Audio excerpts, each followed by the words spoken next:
just to show the variety of technical approaches that I take. Most of the time, it starts out with pencil drawings on the back sides of pieces of scrap paper. I don't know if you need to shut those doors. I'd kind of like to bring more people in if I can. So, but unless there are people in the back that it's just really loud back there. Okay. So I'll slide up. I'll leave it up to you. So I'll usually do concept sketches around the same size as the printed cover is going to be. So I'll work in paint over pencil. Usually it's warm and cool grays, using either acrylic paint or oil paint. So these are some of the ones I've done for other pieces. This is for a Fur novel, for an Elric novel. And acrylics are something that I find pretty easy to work with, and they're very malleable, and I can cover up mistakes easily. So sometimes I use just raw umber or some other Payne's gray, some color like that, and I'll sketch out the idea that way. If it's a concept that I really want to sell to the art director, I'll pick the one that is my personal favorite, and I'll add some color notes to it to try to get it over the hump and get it more recognition. Now for a wraparound cover, I often use oil paints because there's more surface area that I want to play around with compositionally. And but anyway, these are some examples of ones where I found that's an example one where I went to full color. And if I bring in a model, I'll have her post me in studio and do a charcoal drawing. Sometimes I'll work in acrylics over that. So with the Way of Kings, I did a number of concepts in acrylic, same size as the front cover. At the time that I began this, they weren't sure whether they were going to go to a wraparound cover or not. So I did some concepts that were just right out of my head. And in this case, I wasn't taking the type into consideration. Obviously, there's a chasm here, and that was the first idea that came to my head. And I thought, well, I'll take the chasm shape and warp it. And so this was my first sketch. I scanned this in my scanner and added the prop lines for the cover, the front cover to the spine to the back cover. And as you can tell, I went into it and added some color before I put a frame on it, brought it to this art show. But and this was a later concept. I'm calling this concept 3, but I was probably on number 8 by the time I got to this arrangement. And they liked this, and we discussed going to a full wraparound. So I took this particular composition and expanded it into what became the cover art. And before I began the painting, I did a color study that was about this big. I did another color study that was a little sloppier and larger, and that I had hanging in front of me when I did the final painting. But you can see I made some. There's no cursor here. Is the cursor showing up on the screen? No. Oh well, you can see the color notes I made. A lot of times I'll use film cans to mix make pre-made color mixtures for where I intend to go, and I'll put a splash or a brush stroke of the color on the top of the film can. I used to get them for free. I'd go to a Ritz camera store or something and say, do you have any film cans you want to get rid of? I just bring this huge bag, over the counter and say, please, They were happy to get rid of them. Of course, now that most people have gone digital, film cans aren't available so much, so I'm running out of my supply. Anyway, I wanted to have a model for this particular scene, so I drew the figure out in tracing paper and transferred the tracing paper drawing onto a piece of watercolor board, and basically painted my model here on full size as it was going to appear on the painting. And I did some other little practice sketches of some of the life forms on the side there. But I put some white tape around the concept. In beginning the actual full-size painting, I drew it out on tracing paper in colored inks and pencils, just defining some of the landscape forms where the lights and darks were going to be. I knew where the figure had to be. And transferred that to the panel. I drew out the cloud shapes using pastels, which I've never done before. I spray coated the panel with a substance called color fixed clear gesso. And it's a really highly abrasive gesso substance, which if I thinned it down enough, I could run it through a spray gun. And it would turn the whole panel into something that had the texture of really of a, well, they used to make charcoal paper back in the 1800s that had a marble dust coating on it, and it had that kind of texture to it. It would take the pastel sticks really beautifully, and after laying in the pastel shapes of the cloud shapes, I would take a chamois or some other softening substance and go over it and blend the edges. It kept it very soft and airbrushy looking. And once that was established, I sprayed it one more time with the gesso to seal the pastel drawing underneath. And then I went in with an airbrush and airbrushed in that yellow segment just to establish a color note. And as you can see, I work from background to foreground almost always. But I felt I needed to define where the figure and the flag were going to be, so I didn't have any shapes that came in and formed odd tangents with the lines that were going to be in the foreground. So once, I kept bouncing back and forth between foreground shapes and background ones, and it worked from left to right. Tried to work on the whole painting at the same time until I got to the end. And the painting ended up on the cover looking like that.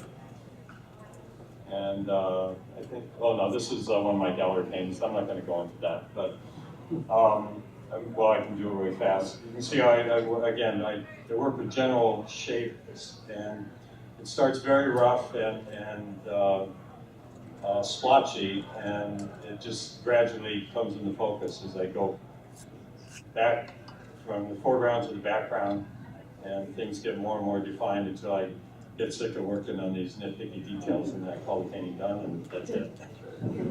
So anyway, that's the end of what I had to show. I had some shots I had taken of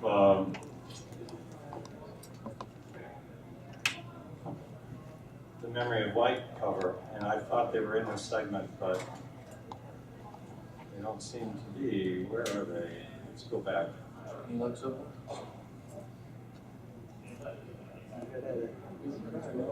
Is there other books? Oh, there it is. This is my studio where I do most of my acrylic painting. Oh, sorry, I lost it. There we go. And that's the board that was on the day that Dan DeSantos visited me with a model and his camera setup, so I could take some pictures of a person wearing a jacket like the one that is going to appear on the cover. I did not have all that drawn out at the time that I had it in a concept sketch. And this little room, it's only 8 by 10, is where I do most of my acrylic painting, because if I decide to do some airbrush work, I have an air handler that's built in as a vent hood here, and it sucks, the paint particles out. And I wear a mask because there is some blowback, and I don't want to be breathing cadmium and cobalt pigment particles. Well, I won't get into all that. But anyway, but with the draft, the door to the room is right where this picture was taken, so the air will come. As long as this window's not open, we'll carry the paint particles away from me. But I've got the painting here. I was very indecisive about the positions that the female figures should be in. I wanted them to have a little bit of that Dauro Sweet kind of feeling to them, so I repainted them several times on acetate and just played it. This is a sheet of acetate, matte acetate that was laid over the panel, and I painted them in this form here and decided I was going to go with that. And so I probably just painted them into the painting using this as my reference. I'd move this up here and just go ahead and paint the figures in. These are all my brushes, tape. This is a digital printout of how I wanted the sky, which I painted individually in black and white. And I printed this off my printer downstairs in my computer. And there was a sketch of a figure that I dropped into the digital file, but I decided I didn't like the pose, and so I changed it.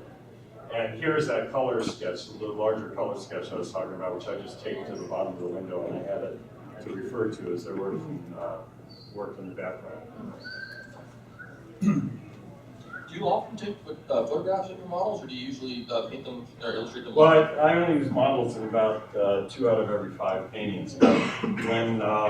No, it depends on who's doing the modeling. If I'm doing the modeling myself, I've got another room that's got a big mirror in it, and I'll often put on a suggestive costume or something. Like most of the gunslinger covers I've done has been me just posing in front of the mirror, and I'd have an easel there, and I would paint or draw the figure based on what I've seen. Okay. And that's behind me in the same room.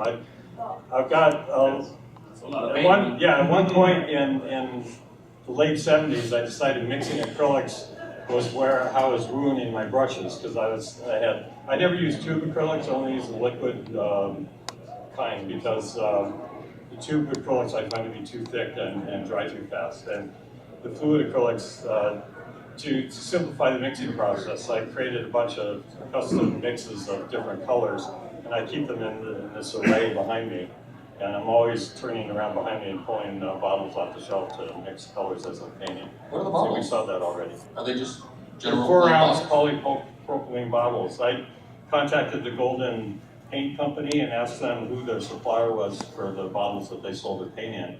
And they told me where to go, and I just went to the company and bought a box full of bottles. And well, this was the beginning of my project. You know, it starts out with reading the book and doing sketches in a journal. And the sketches are very rough like that, and they translate into the concept renderings that I showed you earlier. So I've done all this backwards. The color schemes for me are very arbitrary. The important thing for me in a painting is where the warms and the cool colors are going to be. And Sid Mead once said, the concept artist, told me that he developed his color schemes from little color swatches. You'd take fashion magazines that had photographs that you liked, and you'd dice them up with an X-Acto knife, stick them all in a bag and shake them up and pull out random squares. And because they were so small, it was usually hard, unless there was a face in the square. And you'd find a square that had colors that he thought looked good as a color scheme. He would mix up batches of color to match all the colors in that square, and then create the painting using the colors that he mixed from that square. And it's a technique that I've used on occasion, and I must have pulled out the same color swatch on both my cover for The Way of Kings and A Memory of Life, because there's a lot of the same colors going from one to the other.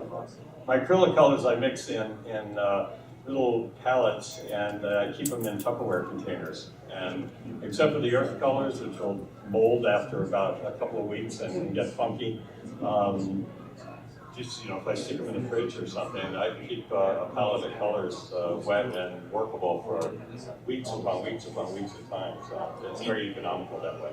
And I don't want to hog this whole thing because You might have to. So I'm going to sign off here, so my signal isn't even coming into your thing, okay? Yeah, maybe it's an interference signal issue. I think that's a good question.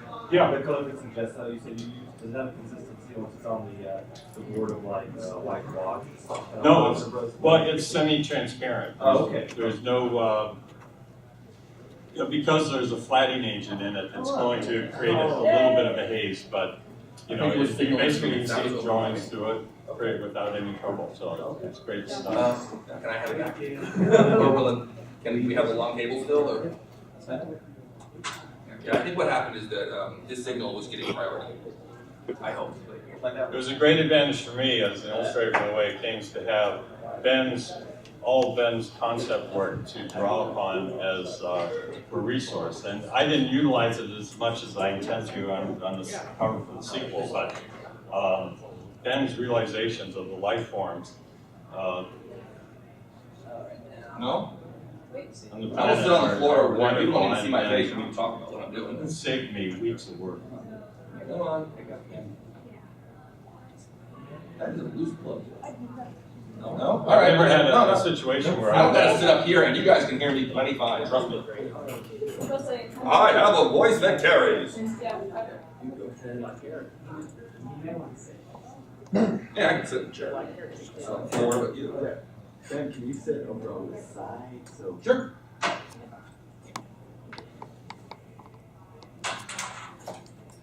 So, while we're doing this, the way I met Brandon was pretty awesome. I heard him do an elevator pitch for the Mistborn series while listening to him on a podcast. It was Dragon Page cover to cover. Oh, my chest.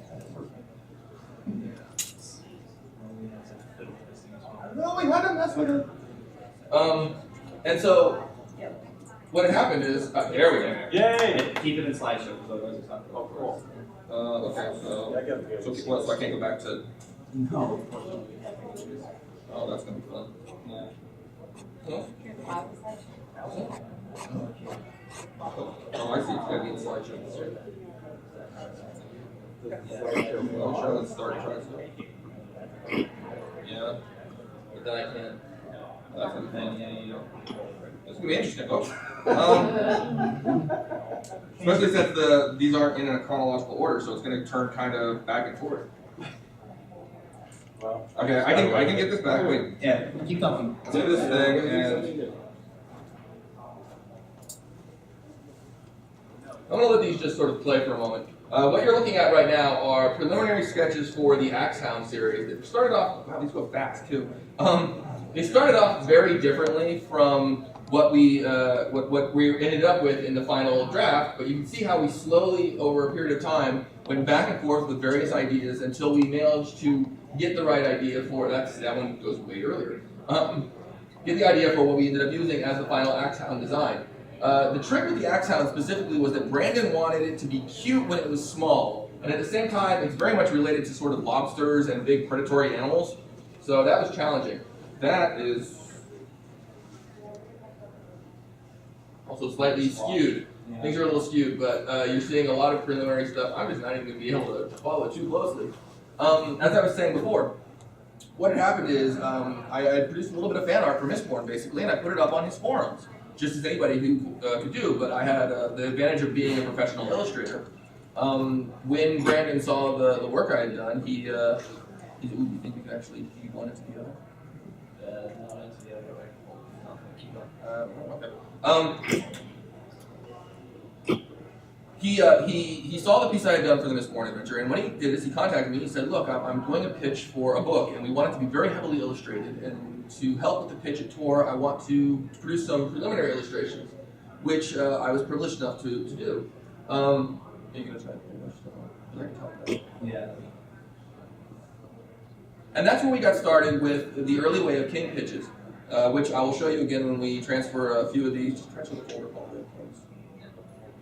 Go ahead and sit back on my chair. And as such, what I do for Brandon is pretty basic. I strictly focus on early concepts, flora and fauna, and sometimes a little bit of the fashion work and character work. We try not to illustrate characters too much. We do have a couple of loose illustrations. They'll probably never appear in an official book. The philosophy has been, and I agree with it, that each of us imagines the characters in these novels in our own way. And at this certain stage, especially in the pages of the book, we're not interested in defining someone's face for everyone. In a certain sense, if you're reading the novel and he's described as a red-headed character who's tall and strong, that's all you need for you to sort of define a character in your own mind's eye. And I don't want to sort of step on that, and it's not necessary. So a lot of what we do to focus on is the world-building aspects of the book. Not yet. Of the book. So we focus on flora and fauna. We focus on fashion, and we focus on details. We focus on props, things that characters carry. One of the ongoing themes of all of the books we work on with Brandon, especially The Way of Kings, is that every image you see within the novel represents an in-world item. We're going to do a map. We don't just want to do a map for the sake of showing you where all the places are. We want to show you a map that is hanging on the wall in the palace that Dalinar refers to when he sets the strategies for the Shattered Plains. We want the map to be a piece of shell that has fallen out of a soldier's pocket, which he was using to keep track of which camps were which. And even the flora and fauna fall under the purview of Shallan's pages. Shallan being a natural philosopher and someone who studies flora and fauna and the nature of the world she lives in, and as an artist, she produces sketches of the things she sees, and she thinks about them and examines them and studies them. And hopefully we'll get to see some of those here in a little bit. Maybe. Are they transferred? So it helps you to see the narrative through her eyes Exactly. in a different way. So the synergy of the art and the text is something that for me is a new experience, and I'm so excited about it. I just can't wait to see where all this is going to go. I'm already thrilled by what's been done, but I have every expectation and hope that we're just gonna take this into another round. Wherever we It's can gonna take be it. wonderful. I don't know how many other novels try to take things to this degree. Now and it's happening more and more, especially as ebooks become more prevalent and more publishers are interested in finding new ways to keep people reading books and to make people interested in making sure that reading is fundamental and fun. And because it's become very obvious now that novels are a resource for intellectual properties that can be developed into other media formats like games and movies and television. Every time Game of Thrones rocks the ratings, we have that much of a better chance of seeing something like Mistborn or The Way of Kings appear on HBO. Not soon, but maybe someday. We can hope. And so when we produce all of this work, it's also a way of sort of helping to keep people excited and to enrich the world so that it's that much more obvious that it would work wonderfully in visual development work.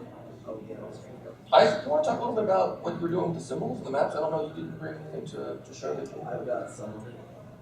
I guess Peter has some of it. Oh, Peter has some of it. We weren't from this.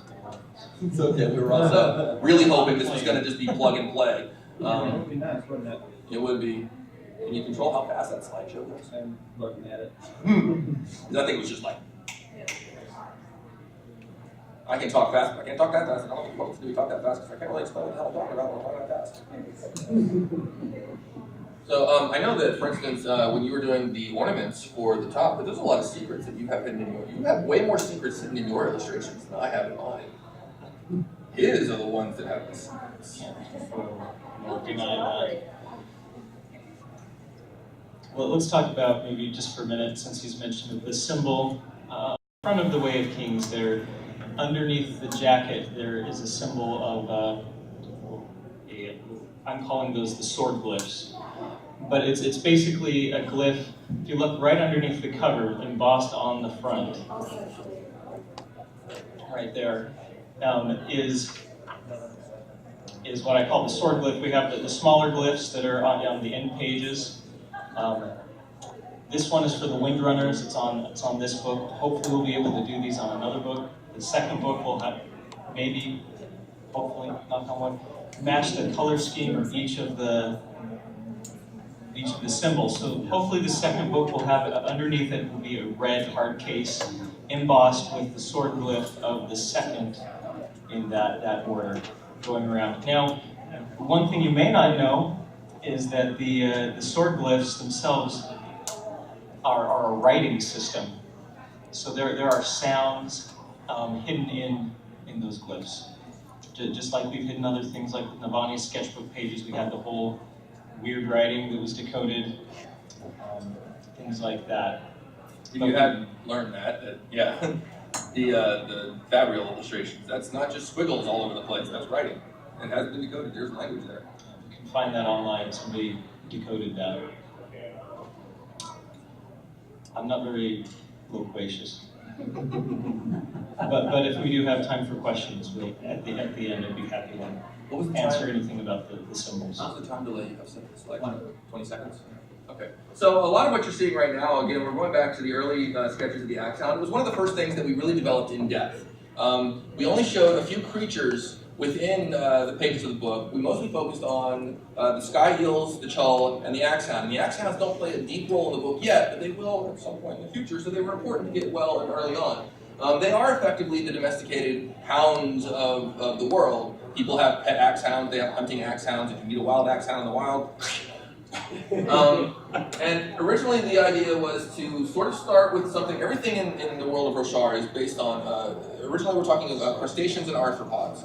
So primarily the crustacean side of that family, but you can also sort of mix in anything that is basically part of the arthropod family, and that includes insect shapes and certainly underwater creatures. We started off, and you'll see that other baby axon, very cute. Not easy to do. It's you have to make it all, and it's going to be soft and sort of spongy because the armor hasn't hardened up yet, and so it's a little soft shell critter. And as it gets older, it gets bigger and harder and tougher. But you see, we did examinations of how the mouth would work. The axhound has no tongue. It has cilia inside like a crab, and then 2 mandibles that help feed things in. The shell is designed, or the beak is designed to crush through the shells of other creatures. Here we were coming up with different ideas for the antenna. The antenna are a way for the creature to be very expressive because the shell sort of forces the head to be a solid shape, and it can't, play with its eyes. Early designs that didn't work, but the antenna are a way for it to be very expressive. You can tell here I was trying with different axe shapes or the idea of an axe head and trying hammerhead shapes and playing with wide things. These were all too sluggish, too big, too bulky. The axhound should be fast, scary. We ended up going with a sort of feathery shape, much like a moth. The antennae are long and thin and then have little thin tendrils that expand off, and this is a primary sensory organ, but it also lets the creature be very expressive. When it's angry and aggressive, they thin out and they lay back. When it's curious and inquisitive, they spread out and they come forward like big bunny ears. And it was designed to be a little bit cute, but also potentially, a little bit scary. And these were final roughs for the page within the book. I had tried a few things like stains in the page. That was decided was a little too generic to do like coffee cup stains. But we ended up playing with different paper textures. Much like I had said before, the idea here is that these are not just images of a character, these are reproductions of pages from her book. So I had gotten a very nice cloth paper, something that was like hand pressed, and scanned that in, and I scanned in the book to get the pages behind, and then used that as a backlight for the final image. Sadly, some of that's lost in the paperback edition. So yeah, we had to remove that paper. There's a real benefit to getting a hardcover aside from the embossed thing on the wall. Absolutely. This is the issue with print is that we couldn't include the paper texture in the paperback because newsprint, if we tried to put that much gray, it would just it would be all muddy and ugly. So this, what you're seeing here, is part of a preliminary sketch that was done for that pitch package. It was a bit of a cover image. Something that really sold multiple elements of the series, and you'll see a larger version here in a second. This is probably one of the only semi-finished shard plate pictures that I have available. Brandon doesn't like the fur, and that's one of the reasons why it's not ever going to be used for anything purposeful. There's not a lot of furry creatures on Roshar. This was something I had done because we had talked about shard plate having lots of ornamentation, people add things to it and want to make it look fancy, but fur doesn't fit in with the world. But here I was catching things that are indicative of the nature of the land. The grass is the hiding grass. The plants pull in. An early preliminary picture of Dalinar. That would be what Brandon used, I think, for the description of Dalinar's sword. Oathbringer? Is that right? Yeah, Oathbringer is the sword. So when he described the sword as having a sweeping shape with wave-shaped forms along the back, like that. These were studies we had done for rock buds. The ideas of different plants that pull inside. A lot of these, I'm sorry, we're seeing them out of order, so you're seeing ones that are a little further along. These are actually, say, second or third stage studies. These are after I've already showed him a few ideas, and he said, this works, this doesn't, and then we follow along with what works. I can't remember the names of everything, but you see a lot of those in the final book. Studies for the chull. You can notice that originally the chull didn't have the hollow spaces for the leg. That I tried to make it pull up. And then I had the idea that this is just silly. That there was like a hollow space in there for him to pull inside, but biologically that doesn't work very, very well. So out of order, we're just going to bounce all over the place. Preliminary study for Yasna, you can see that the Soulcaster isn't the way that it finally appears in the book. One of the reasons why this doesn't appear in the novel is because a lot of the details aren't finally correct. That was the description that you see for the scroll in her hair and the spikes through that hold it up, and it's a fairly good description of the dress. But the Soulcaster is completely wrong. It was on the palms at the back.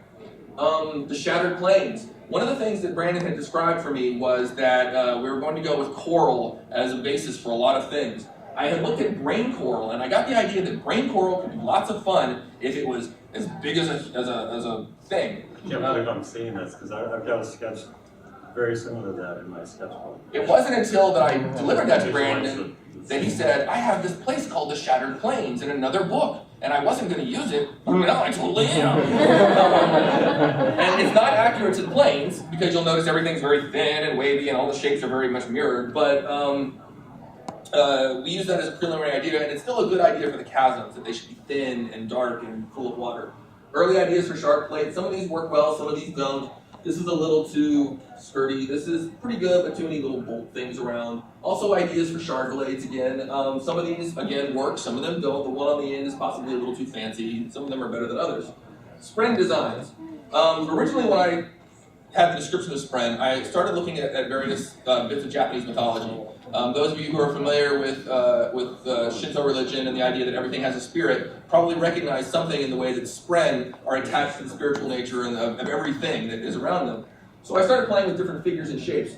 Quite often I was being a little bit too detailed. Spren come in all shapes and sizes in all different forms, and so there is no one form that's correct. They may, in some cases, be little bubbly things like this. In other cases, they may look like certain things. In other cases, they may look like young women. But none of them are right or wrong. Seth is the sad assassin. I wanted him to be scary and dangerous, but at the same time, I wanted to convey that he doesn't like what he's doing. He's sorrowful, and so that he hides his face to try and, it's an expression of what he's sorrowful about what he's doing. That he's not proud to be what he is. He is somewhat forced into it. You got, hot dog. We have control. All right. You're gonna pass me the laptop and there. All right. And do I have a thumbnail form that I can? Oh, I see. All right. Well, we'll just keep on going right from where we are. We just don't have to scramble through these as quickly now. I don't need that. Oh, right. Yeah,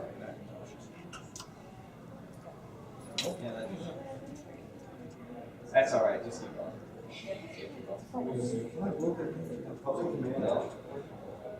Oh, well. The answer's no. We'll go through these one by one. The overriding concept behind almost all the life forms on the planet, though, is that the environment is so hostile that they have to have a protective morphology of some sort to allow them to retreat and be away from the environment during the storm, the times that the storms go scour the surface. So then you have the whole issue of creme, nothing to do with that. But yeah, creme being the sort of liquid, and it's not liquid rock, but it's minerals, it's various things that are sort of caught up in the atmosphere of the storm, and then of course fall to the ground and get stuck into everything. It's probably view menu. Is the slideshow again? If you go over to View. these are great. All right. Now we're full screen, and then I can use arrows to. Yes. Sweet. Just no idea where we're there. No, neither do I. But that's okay. I'll just go through them one by one. This is the Chol when we start to get the idea of probably correct. One of the things we haven't really described within the biology, but which may or may not come in useful, is the idea that what the Chol are doing are secreting creme and the various minerals that they can't digest out of the pores in the back of their shell, and that's what grows a boulder around the huge body. This is why, and this is one of those things that finally worked. It finally worked, is the idea of these hollow spaces here and here, because what happens is when it relaxes, it crumples down and the legs come together. The shell continues to grow and to expand, so it grows around the back of the legs. In addition, the shell of the Chol is made of minerals and various discarded whatnot. The heat doesn't have any sensor or feeling in it, so you can carve away at it. You can chop it up, you can drill holes in it. These are the ultimate beasts of burden for the world of Roshar. They're used to tow things, they're used to transport people. You can sit on one and carry it. It's very slow, but it gets where it's going. Why don't we let Isaac talk about We have maps? I put Isaac the bottom. These? Oh wow, there's some plans. Oh yeah, let's do this. Switch! There you have it. Thanks for coming.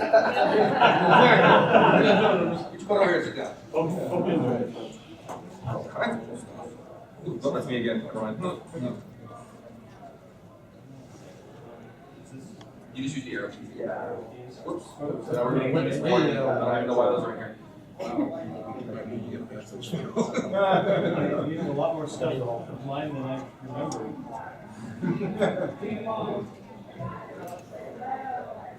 Awesome, because I see my stuff all the time. I don't get to see this. So one of the things that we through all the weird orders. Yeah, we'll just start here. So one of the things that we like to do in here is, as Ben has mentioned, is any kind of map, any kind of drawing, it needs to look like it came from the world and of the book. We like to use a lot of reference to, at least I do with the maps. And so to try to get different styles and make it look like different people. Oh, thank you. Make it look like different people have drawn them. This is the map of Alethkar. Let's see if we have the reference of that. I was using these sorts of maps right here that I found online as reference for this particular map. This was Greg Call's. I don't know anything about it. Here's another reference that I used later to make the Lethe war camps, trying to use this. I think this is from Italy, an Italian map maker. You can see we tried to do the same thing. A lot of these colors and stuff, you don't see that in the book. Again, here's another almost a woodcut style print that we found and decided that would be good for the city of Carbon. One thing that Brandon wanted was 10 faces. I added an 11th one that we could change around depending on what the chapter was about. And Peter got to read the chapters and decide what faces to put where depending on what he felt was, is that correct, Peter? Did you do that? Yeah. That was you? So we had to make these faces that were interchangeable, and I drew tons of faces that finally, I don't know how many times I repainted these because I'm not a painter like these guys. Ben, E-paint. You can see here, this is a different concept. We threw around some different concepts for what we wanted at the heading, and we wound up going with a more simple. This was kind of busy, so this was an early concept sketch for Paladin. It was looking too Japanese though, with the big. Here, some more concepts.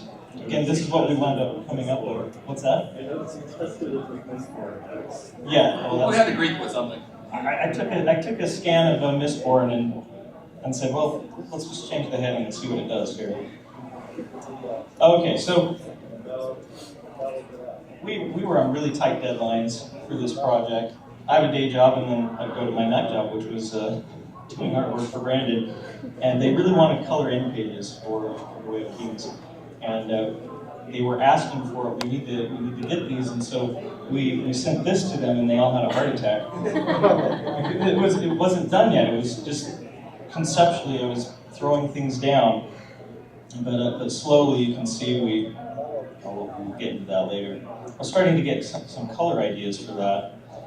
This is when Dalinar and Sadius attack together against the Parshendi. Shattered Plains, which I discovered later I shattered a little bit more than I needed to. These are all just the early versions of maps that, as we're building them up. So you can see here I'm building this one up for the end page, trying to. Oh, that wasn't the end page. That was the in-world map. I take solace in knowledge that if we ever get any of those details wrong, we just blame it on the in-world characters. They don't have airplanes. They've mapped the planes by walking across them. I think it's this way. Yeah. That's right. You can see one interesting thing you can see here is that we have a bunch of countries over here that are named 1, 2, 3, 4, 5, 6, 7, 8. I love the land of 8. We didn't have names for those guys. We tried different things. Eventually, this was too red. Well, they're all over. Okay, so underneath it, in the end pages again, we have the 10 glyphs on the outside with 10 glyphs on the inside. And I'm just so articulate. I thank you for bearing with me. But here, underneath it, you'll see that there's these like dragon-looking critters. We tried all sorts of different things trying to find something that that caught Brandon's eye. These were other ideas. You know, here's a crab with wings, almost like the scarab in Egyptian mythology down here at the bottom. But it's really busy. We tried all sorts of different things with these different crustacean type critters. Here's an early one that could have been the crab with wings. And we wound up using these critters in the background instead. They do. And influenced by Ben with that. This is. If anyone's been watching the YouTube videos of Brandon writing, pay attention to the black one. The Risen. I wondered about that. Risen. Yeah. So this. He's also going to put out, I think he just said he was going to put out a collected version where he speeds the whole thing up massively. Yes, that's Peter Buffett is going to put out a collected version. If you missed those videos or if you have trouble finding them, just keep an eye on the blog. There'll be a full version here in some time. So this was conceptually the one that Brandon eventually picked. We tried this looks almost like a video game or something that you could eat. We were trying different ideas of, can we use the gems, the huge gems like they might appear in shard plate, but they looked too fruity. So we wound up doing these instead, and if you look at them close, they're made up of tiny gems in each one of these as if they've been inlaid. And then we have this opalescent type of thing behind it. Color scheme that didn't work. Finally, this is moving more toward it. Boy, weaving those lightning bolts was a lot of fun. Trying to get all the lines matching up. This was for the Shadesmar end page. Again, just how we're building things up and how it wound up. I always look at that lady's arms and think they're too short. Did you do any of this digitally, or did you do all that by hand? Well, this. Well, that's obviously by hand, but like the final, did you duplicate, like do the lightning bolts on one side and flip and duplicate? Yeah, I'm gonna use Photoshop to my advantage and all that. So I kind of flip it and then erase pieces. But there's stained glass. This was the idea that this would maybe be a piece of stained glass somewhere within the world. That was not working. You can see that just slowly building things up, sending it to Peter, sending it to Brandon, asking for feedback, seeing what's going to work, trying to push back Tor and say we need a little more time. The glyphs that we see, the sword glyphs, came from me just taking a program and putting it on Mirror and just starting to work with shapes, looking for shapes that look cool. And then later on, we actually made them mean things. So those are just some things. Symmetry is a relatively more within it, like it's a big thing to me on that thing. So once I found these shapes that I really like and pulled them out, these right here actually say the names of the things that are above them. But oftentimes the shapes are repeated. We're trying to create this almost. If you see in Arabic, Another slide that has is there another slide? Okay. So this is just trying more of that. You can see here's the glyph for Dalinar Colin that we use at the beginning of his chapter heading. Actually says his name. You can see Colin, but they make them into the shapes here of the tower and the crown. Mistborn. So this was ideas for Shalon's glyph. Obviously, she has some connection with Shadesmar. So trying different things with Shadesmar at this point.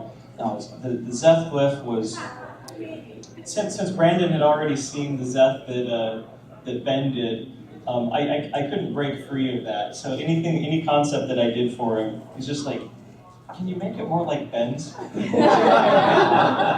like this one. So I just wound up tracing Ben's. He asked first. I did ask. As if I was going to say no. And then we're back here to more Ben's stuff. So. Yeah, that's really different. Yeah. What are we at on the clock? How are we on time? 4 minutes, Turkish. Let's Plenty do some Q&A. questions. Yeah, let's do some Q&A real quick. And because I had a ton of stuff, if you guys want to see anything else, come up and ask afterwards, because I know you want to. I'm doodling, I'm ruining a tablecloth. I really hope this was supposed to be disposable. Questions?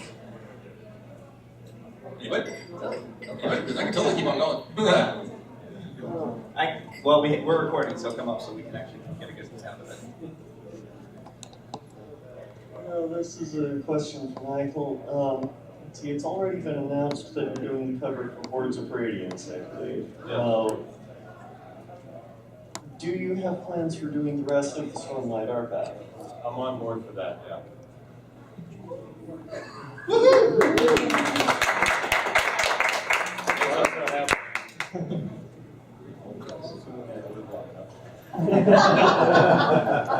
Don't say that. Thank goodness, Brandon is very, very, I mean, I don't want to put, Very committed. he's very committed, and he's not like some fantasy authors who get into yeah, he has a plan. He plans, he thinks, and he knows what he's doing.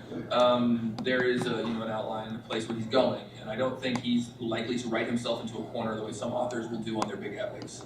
It has been a problem with guys who don't plan for books to be as big as they are. They had an idea, and then when they realize their series is 10 books long, they go, I don't know how to make it stretch, or I wanted to do something and now I can't.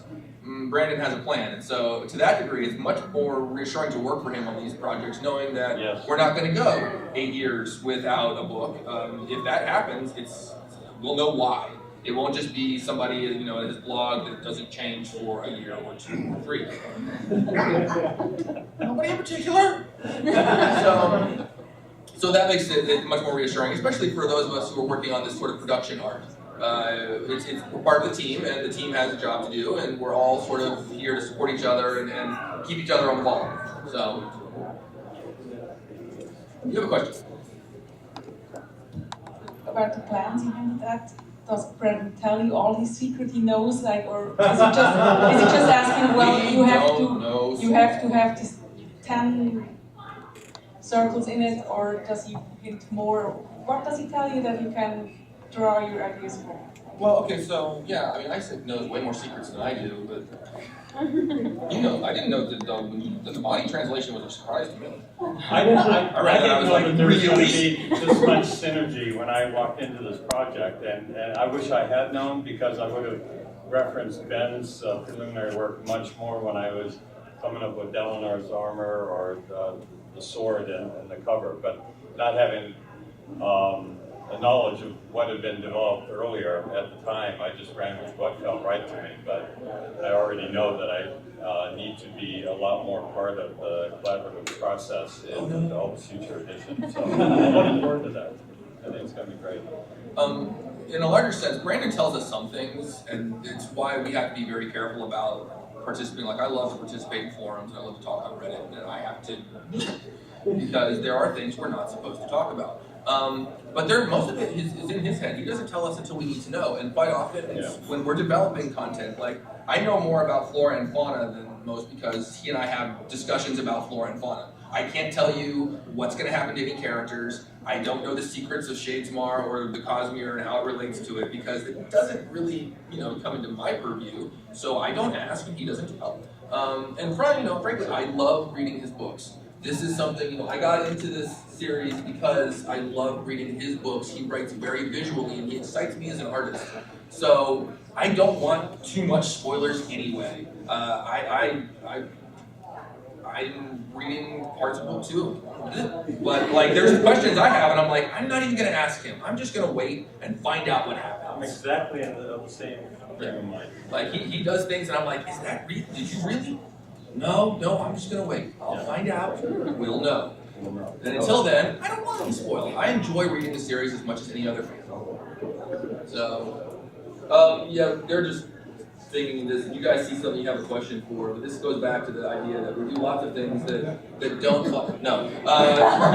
We have talked about later, this is a plan, and I don't know if it'll ever happen, but it's something that we're hoping to build towards, because we do so much visual development for this series. We're hoping that in a few more books, we'll have a really awesome art book. Something that really expands upon all the things we talk about today, that collects the works that we've shown you and more.